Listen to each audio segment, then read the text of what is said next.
Hello everyone, and welcome back to the channel. Today I am talking about Beloved by Toni Morrison, arguably her most popular novel, or at least tied with Song of Solomon. This book is many things and is frankly difficult to describe in a short amount of words, but here goes. At its core, Beloved is both a slave narrative and a non-traditional ghost story, and these two aspects are connected by themes of trauma, grief, motherhood, specifically the ends to which a mother will go to protect her children. And before deep diving into this too much, I'll just go ahead and say that this is probably one of the most impactful books I've ever read, and I only actually read it recently in 2019 for my literary criticism course in grad school, and for that I'm extremely grateful to that professor. And this is also unfortunately the only Morrison novel I've read so far, which is something I desperately need to fix. The book was originally published in 1987 and follows a woman named Sethe and her family in a post-American Civil War time frame with flashbacks to other times in the family's lives. It's told in a non-linear fashion, so there is a lot of keeping track of the timeline and various narratives going on. So with that in mind, I would say that the novel is more concerned with expressing its themes first and foremost, and the structure of the story serves that function. You are supposed to feel confused and uncertain while reading this book. In fact, Morrison explains this in the foreword of the 2004 edition. I wanted the reader to be kidnapped, thrown ruthlessly into an alien environment as the first step into a shared experience with the book's population,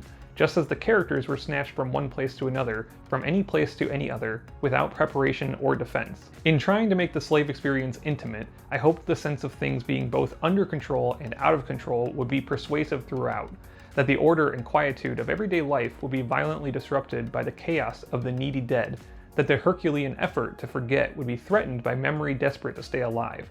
To render enslavement as a personal experience, language must get out of the way. And I can definitely say that she succeeded in this endeavor. The rest of this video does contain spoilers for the book since it's been out for a while, but if you don't like spoilers, I suggest you drop everything, read the book, and then come back and watch this video. And I am going to give a summary of the whole plot so I can better provide context for the themes involved and other things I want to talk about. The story opens in 1873 in Cincinnati at 124 Bluestone Road, which is a house in which Sethe and her 18-year-old daughter Denver currently live. The house has been haunted for years by what is assumed to be the spirit of Sethe's eldest daughter, who died as a young child. Sethe also has two sons who are older than Denver, Howard and Bugler, and they both ran away from home by the time that they turned 13. Sethe believes this is because of the ghost's presence. Baby Suggs, Sethe's mother-in-law, died shortly after that, which was about 8 years prior to the present day of the story. Sethe was once a slave at the Sweet Home Plantation alongside Baby Suggs, Sethe's deceased husband Hallie, Paul D, and several others. And one day in the present, Paul D actually arrives at 124 Bluestone to reconnect with Sethe. The house actually reacts to his presence, but he's able to drive out the spirit. But this action immediately earns Denver's contempt because she viewed the spirit as her only companion.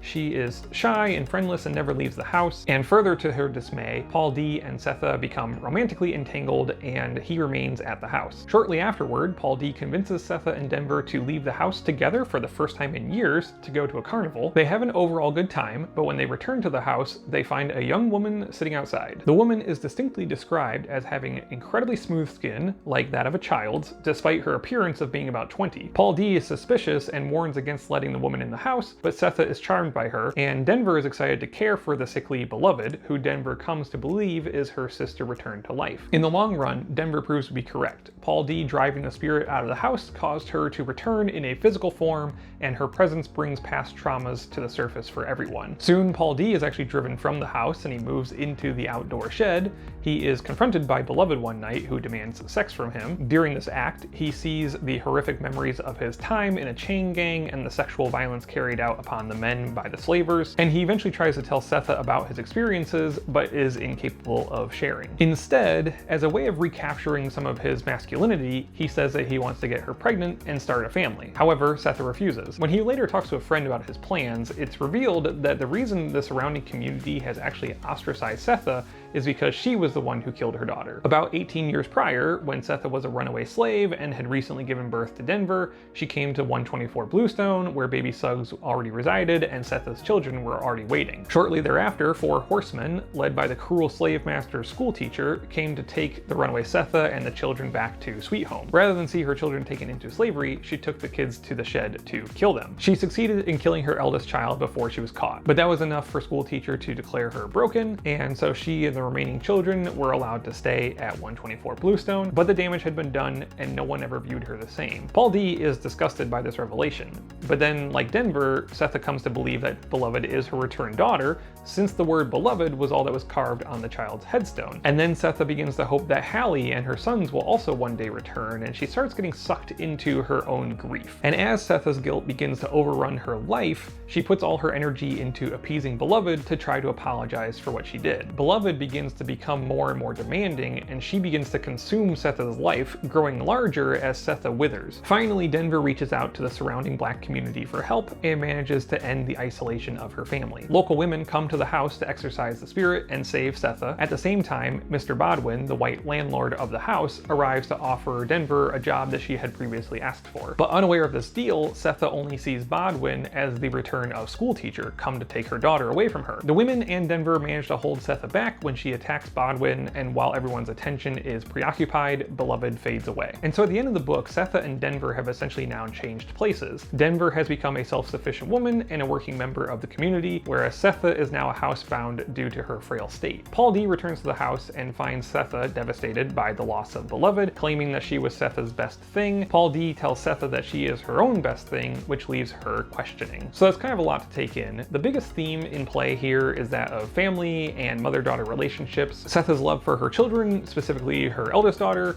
causes her to view killing them as the only way to save them. Then, when Beloved returns, Sethe develops an unhealthy obsession that consumes her and alienates her from her actual remaining daughter. And because of her experiences, Sethe has failed to see that Denver needs to be part of the community and interact with the other women there to really enter into her own womanhood. Denver is able to eventually embark on her own journey and establish herself as she sees what has become of her mother, though. On the other hand, Sethe stops being a provider and becomes dependent upon Beloved for any potential happiness, but nothing she does can make up for killing her daughter. Only after Beloved's exorcism is Sethe able to return to being an actual individual, and she is finally able to accept a relationship, that with Paul D, that is authentically for her. Sethe's story is certainly haunting, and it's also very real in the sense that her actions actually occurred in real life. Women did commit infanticide to keep their children from the horrors of slavery, and Beloved is actually inspired by a specific story of Margaret Garner, an escaped slave who fled to Ohio in 1856, who attempted to kill her children and succeeded with one of them to prevent them from being enslaved again. This act was significant on a broader scale because it revealed the hypocrisy of viewing slaves as less than human. If Garner were to be tried for murder, it would mean that her daughter and all slaves were definitively human. But if her daughter was merely property, then Garner couldn't be tried for murder. And so interestingly enough, Garner's attorney wanted her to be charged with murder in the state of Ohio so that the case would continue in the free state and a pardon from the governor would eventually come along to help her. But the prosecutor argued that the federal Fugitive Slave Act should take precedence over an individual state's murder laws, while the attorney argued the state's rights to protect its citizens should come first. The slave catchers argued that federal laws should supersede state laws. And I have to add here that this case is a great example of why the lost cause myth is frankly stupid and not based in real history. If you are unfamiliar, the lost cause myth claims that the Confederacy seceded due to states' rights. Believers in this myth always conveniently leave out that the main right the states wanted to retain was the right to own slaves. Furthermore, this obviously shows that slave owners had no qualms with using federal law to overtake state law. If the states' rights issue were so pressing for the group, one would think they would have sided with the defense's argument that state laws were more important than federal laws. Anyway, Sethe's desperate decision is just one aspect of the horrors of slavery that Morrison explores in this book. The psychological effects of enslavement led to many trying to repress memories, which cause a lack of a sense of self. We see Sethe struggle with knowing who she is as an individual because she has lost that sense of self. With all that occurs in this story, I will say that this book is challenging on an emotional level. I do think everyone should give it a go, but I will caution a potential reader that it is a huge exercise in empathy. It really can be quite draining at times, and the raw emotion that Morrison is able to deliver is her greatest strength. So if you are generally a sensitive person, just be warned that this might be difficult to get through, but it's absolutely worth it. And why this book was so personally impactful for me is because it helped focalize a lot of thoughts I'd already had bouncing around my brain. Chief among them was the question, how does a person adapt when they're suddenly recognized as a human being? And that's obviously not to say that the end of slavery in the US was an instant emancipation process, nor does it mean that everyone in the country actually did view black people as humans once slavery was over. I assume most people know that the fight for equal rights took a much longer time. But it's an interesting question to me because one day a slave found out they were no longer a slave. They were free to be a person now, but how do you actually get to enjoy your freedom when you have essentially nothing to your name? I'm sure there are exceptions somewhere in history that I'm not aware of, but I'd argue that the vast majority of freed people did not have a guaranteed place to live, or possessions, or a job to support themselves and maybe their families if they were lucky enough to stay connected. So how are you supposed to feel like you're free and a real human being when you're starting with absolutely nothing? And that's partially what this book is about. Former slaves built their own communities because they were isolated from the white society at large. Sethe, Baby Suggs, Paul D, countless others felt, and rightly so,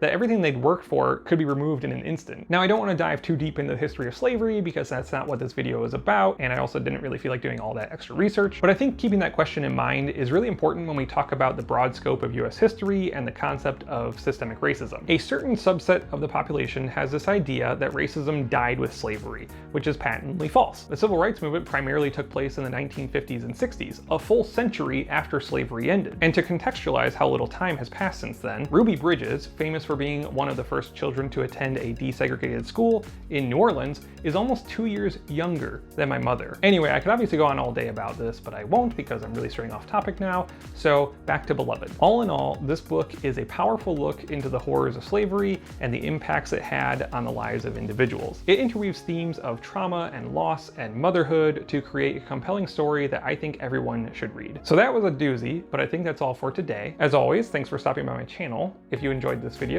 please consider giving it a like and subscribe if you're interested in hearing more of my thoughts on various stories and updates from my own writing journey. Leave a comment below if you've read Beloved or any of Toni Morrison's other works and let me know your thoughts on them. Or feel free to just say hello. I post new videos on Sundays. Until next time, I hope that you have a wonderful day, and I'll see you here in the next video.